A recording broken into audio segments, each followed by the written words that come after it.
to another hero guide brought to you by Dota-2 Cast. Today we'll be looking at the Radiant Intelligence hero, Zeus. Zeus is a very strong damage dealer that can pour out some insane damage in a very short period of time. However, due to his low HP and lack of escape mechanisms, he is by definition a glass cannon. He is also one of the few casters that scale well towards the end of the game. Now let's take a moment to review his skills. Zeus' first ability is called Arc Lightning. This ability launches a bolt of lightning at the initial target, then bounces to the nearest target up to 15 times at level 4.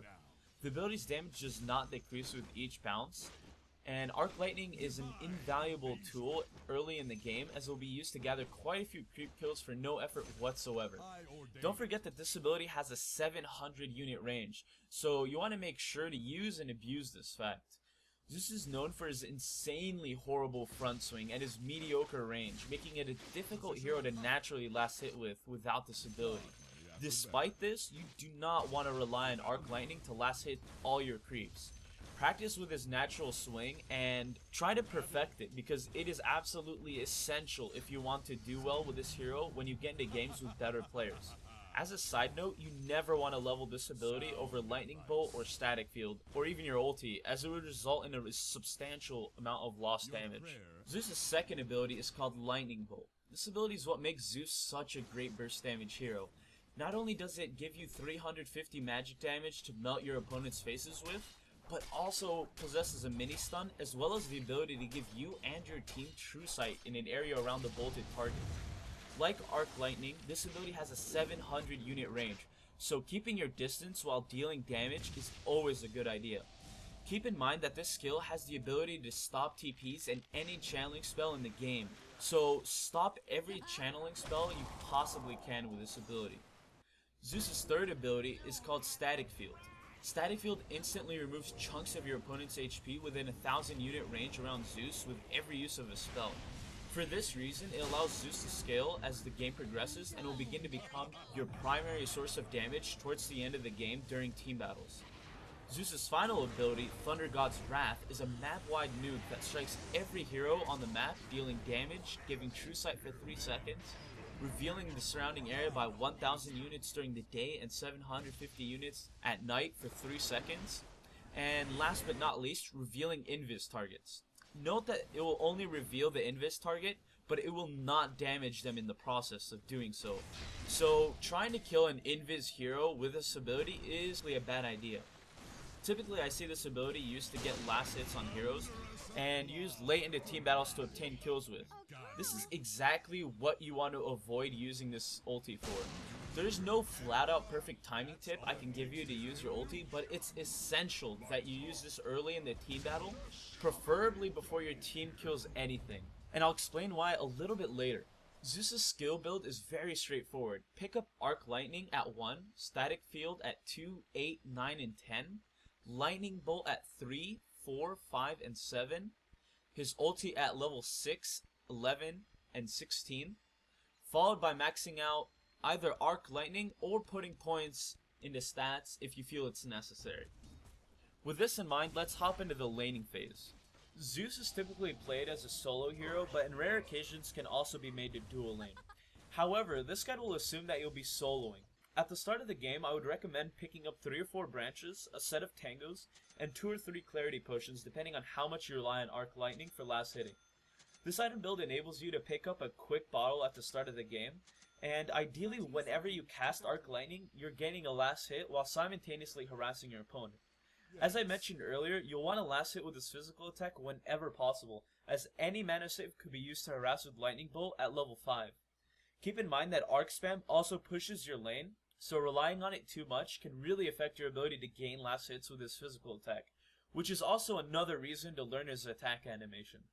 However, Arc Spamming can become very useful when runes are about to spawn, as you can push the lane and make it difficult for your opponent to leave, while also buying you some time to pick up the rune before another set of creeps hop into your lane.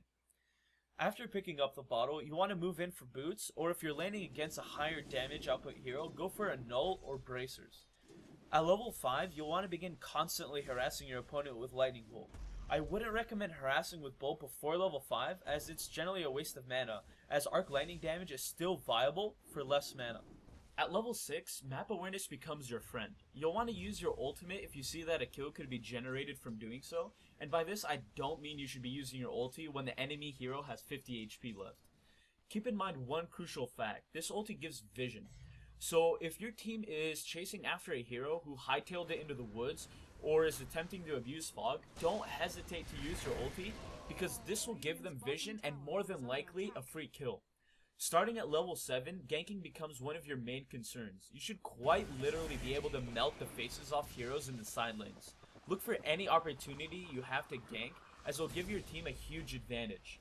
By this time, you should be able to pick up Arcane Boots, and you'll want to follow that up with a point booster as it gives you much needed HP and mana.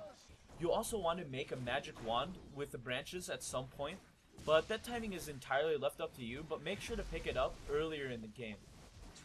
As you probably already know, Zeus possesses no escape mechanism whatsoever, so you want to make a decision between Force Staff and Yule Scepter. 9 times out of 10, I'd prefer to pick up a Force Staff because if properly used, I firmly believe that Force Staff is by far the better escape mechanism, and there are limitless applications of this item outside of using it as an escape tool. After picking up your escape tool, you'll want to finish off Aghanim's Scepter with that point booster that you purchased earlier, as it gives you much needed survivability, as well as the nice damage boost on your ultimate. Finally, you'll want to round off your item build with a Gwynsu, as the mana regen and the mana gain, as well as the overall HP gain from this item is absolutely amazing for this glass cannon of a hero. Not to mention the sheer awesomeness of Hex. During team battles, you'll want to spam, followed by some more spam. You should quite literally be doing everything in your power to run out of mana. Don't use your spells to last hit heroes or save your nukes so that you can use them at some made up timing. You need to keep your abilities on cooldown. It doesn't matter if you forfeit your ability to take kills, as every second wasted will be a huge loss in damage that your team could have used to win the team battle. To make the most out of your spam, the highest possible damage rotation should follow this basic structure. Lowest damage spell to highest damage spell. This means at level 6 you should arc, ulti, bolt, and starting at level 11, the rotation changes to arc, bolt, ulti. You're probably a little confused by this, so let me explain. If for example a target has 1000 HP and you cast arc, ulti, bolt in that order, it will result in a total of 1008 damage. Doing the same calculation but with bolt, arc, ulti, you'll end up with 959 damage.